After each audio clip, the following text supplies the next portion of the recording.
जय श्री कृष्णा। राधे राधे दोस्तों, स्वागत है आपका अपने चैनल पर। तो आज हम आपके लिए लेकर आए हैं लक्ष्मी माता की कथा। तो प्रेम से बोलो लक्ष्मी माता की जय हो, गणेश भगवान की जय हो। किसी समय की बात है, एक सेठ जी थे। उनके घर पीढ़ियों से धन ऐश्वर्य प्रचुर मात्रा में था। वह अथाह धन के स्वामी थे, परंतु लक्ष्मी जी का स्वरूप तो चंचल है, आज यहाँ तो कल वहाँ। जब उनका मन सेठ जी के घर से भर गया तो वह किसी दूसरे के घर जाने के लिए ललायत हो गई। एक रात लक्ष्मी जी सेठ जी के सपने में आई। सेठ जी ने देखा, लाल वस्त्रों में सजी धजी सुंदर स्त्री घर से निकलकर बाहर जा रही है। सेठ जी ने उनसे पूछा, हे देवी, आप कौन हैं? मेरे घर कब आई और अब हमारा घर छोड़कर कहाँ जा रही हैं? माता लक्ष्मी बोली, मैं तुम्हारे घर की वैभव लक्ष्मी हूँ। कई पीढ़ियों से मैं तुम्हारे घर में निवास कर रही हूँ, परंतु अब मेरा यहाँ से मन ऊब गया है। अब मेरा यहाँ समय समाप्त हो गया है, इसलिए मैं यह घर छोड़कर जा रही हूँ। परंतु मैं तुम पर अत्यंत प्रसन्न हूँ, क्योंकि मैं जितने समय तुम्हारे पास रही हूँ तुमने सदैव सदुपयोग किया। संतों को घर में आमंत्रित किया, उनकी सेवा की, गरीबों को भोजन कराया, धर्मार्थ कुएं बनवाए, गौशाला व प्याऊ बनवाई, कुंवारी कन्याओं के तुमने विवाह करवाए तथा तुमने कथा भागवत आदि करवाए। अतिथियों का आदर सत्कार करते हो, इसलिए मैं तुमसे अति प्रसन्न हूँ। अब जाते समय मैं तुम्हें वरदान देना चाहती हूँ, तुम जो चाहो सो मांग लो। अब सेठ जी सोचते हैं कि मैं अकेला क्या वरदान मांगूं। मेरी 4 बहुएं हैं, मैं उनसे पूछकर वरदान मांग लूंगा। एक दिन माता रानी से समय ले लेता हूँ, एक दिन का।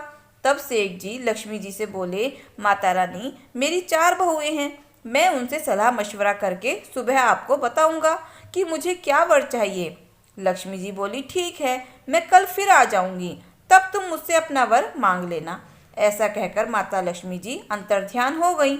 अब सेठ जी सुबह उठते ही चारों बहुओं को बुलाया और उन्हें अपने सपने के बारे में बताया और उनसे सलाह मांगी। सेठ जी की सबसे बड़ी बहू बोली, आप माता रानी से सारा गोदाम अनाज से भरवा लो, ताकि हमें खाने की कमी न हो। सेठ जी ने दूसरी बहू से पूछा तो वह बोली, पिताजी, इतने अनाज रहने में तो उसमें कीड़े लग जाएंगे, अनाज खराब हो जाएगा। तो पिताजी, आप माता रानी से सोने चांदी से तिजोरी भरवा लो। सेठ जी सोच में पड़ गए। फिर तीसरी बहू से पूछा तो वह बोली, पिताजी, आप तो हम चारों के लिए धन से भरे हुए 4 भवन मांग लो, आने वाली पीढ़ियों में कमी नहीं होगी। सेठ जी सोच में पड़ जाते हैं। तब वह छोटी बहू से पूछते हैं। वह थोड़े मध्यम परिवार से थी, वह धार्मिक प्रवृत्ति की थी। वह बोली, पिताजी, लक्ष्मी माता को अगर जाना है तो वह जाएंगी, फिर धन संपत्ति कुछ भी नहीं टिकेगी, और अगर टिक भी गई तो हमारी आने वाली पीढ़ियां धन देखकर आलसी और अहंकारी हो जाएंगी।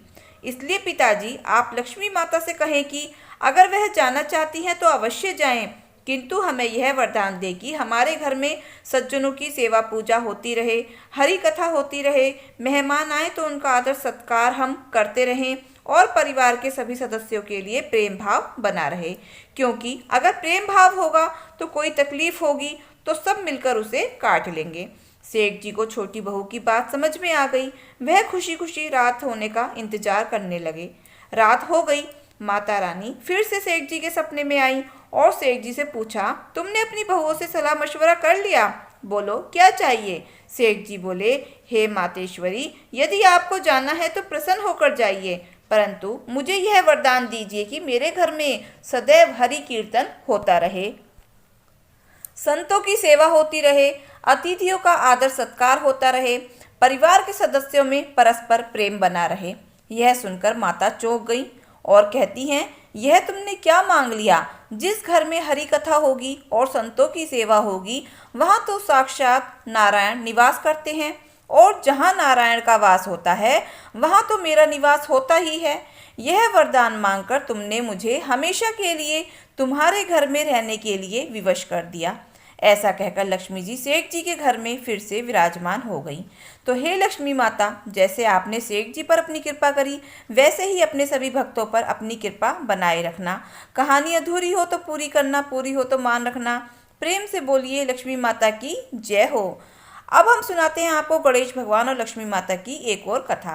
एक समय की बात है, एक गांव में एक बहुत ही गरीब ब्राह्मण का परिवार रहता था और ब्राह्मणी गणेश जी की परम भक्त थी।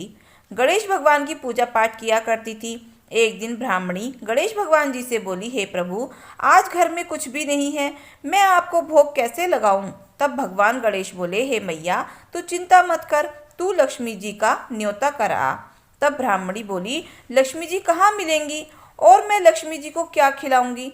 तब गणेश जी बोले, मैया तू न्योता कराओ, आज दिन शनिवार है, सो लक्ष्मी जी पीपल पर मिल जाएंगी। तब ब्राह्मणी न्योता करने चली गई तो लक्ष्मी जी पीपल के वृक्ष पर मिल गईं। ब्राह्मणी ने लक्ष्मी जी को न्योता किया। तब लक्ष्मी जी बोली, हे बहन, मैंने तुम्हारा घर नहीं देखा है तो मैं तुम्हारे ही साथ चल रही हूँ। इस प्रकार लक्ष्मी जी ब्राह्मणी के साथ उसके घर पर आ गई। तब ब्राह्मणी गणेश जी से बोली, हे प्रभु, अब मैं क्या करूं? मैं क्या खिलाऊं लक्ष्मी माता को? मेरे घर में तो कुछ भी नहीं है। लक्ष्मी जी तो मेरे साथ चली आई हैं, मैं पड़ोसी से भी मांग कर कैसे लाऊं? तब गणेश भगवान बोले, मैया लक्ष्मी जी से भंडारे की चाबी मांग ले। तब ब्राह्मणी बुढ़िया लक्ष्मी जी से भंडारे की चाबी मांगती है। लक्ष्मी माता उसे चाबी दे देती हैं।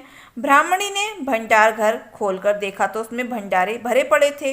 ब्राह्मणी यह देखकर बहुत खुश हो गई और उसने 56 भोग बनाए। लक्ष्मी जी ने भोग लगाया, गणेश भगवान ने भोग लगाया और सारे परिवार वालों ने भी भरपेट भोजन किया। लक्ष्मी जी जाने लगी। तब बूढ़ी ब्राह्मणी लक्ष्मी जी को रोकने लगी। तब लक्ष्मी जी बोली, हे बहन, मैं एक जगह पर स्थिर नहीं रहती हूँ, मैं सबका ख्याल रखती हूँ, सबके घर जाती हूँ, सबके घर से आती हूँ। जैसे जिसके कर्म हैं उनके कर्मों के अनुसार उनके यहाँ निवास करती हूँ। तो हे लक्ष्मी माता, जैसे आपने ब्राह्मणी के भंडारे भरे वैसे ही अपने सभी भक्तों पर अपनी कृपा बनाए रखना। कहानी अधूरी हो तो पूरी करना, पूरी हो तो मान रखना। प्रेम से बोलो लक्ष्मी माता की जय हो, गणेश भगवान की जय हो। तो दोस्तों, अगर आपको हमारी कथा कहानी अच्छी लगी हो तो वीडियो को लाइक करना, शेयर करना, सब्सक्राइब करना। तो मिलते हैं फिर नई वीडियो नई कहानी के साथ। धन्यवाद।